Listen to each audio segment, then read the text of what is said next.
This is again a research finding.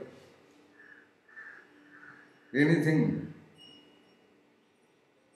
that begins its development must manifest something negative,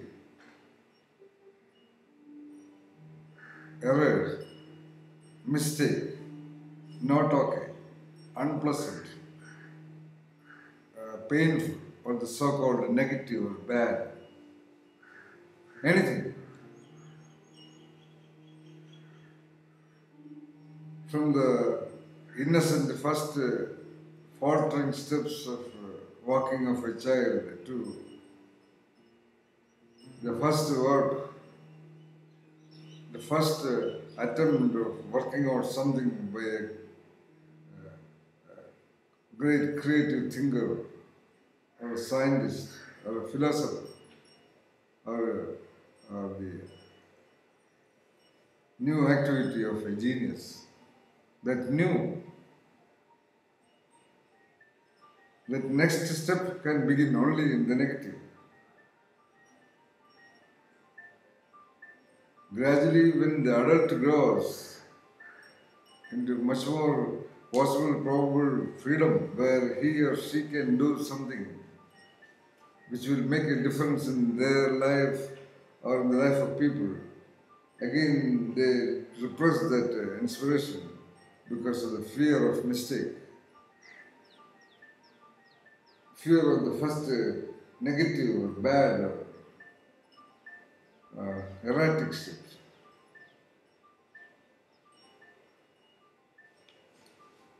Without the terror, no new step, no next step can be made at all.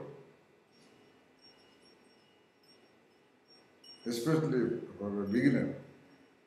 Look at the child. First it just makes very irritating crying, which is irritating to the adults.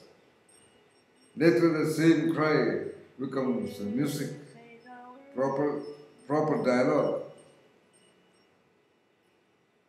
The walking, first it makes so many faults, then only it is able to make a first step. It's eating, so much of confusion.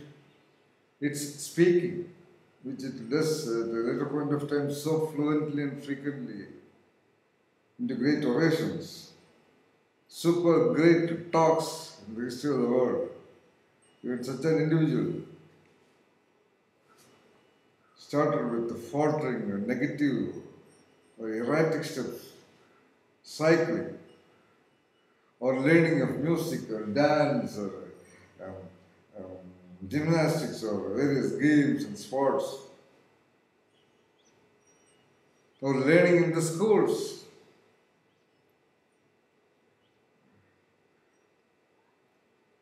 Great number of young children are not somehow able to proceed in their learning because they become obsessed with errors.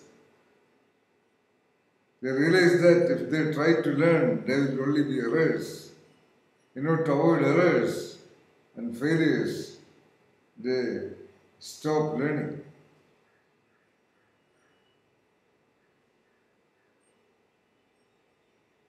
Why the so-called creative people, which of course I have made it distinctively different from genius. Genius is a mindset, creativity is a competency, intellect competency.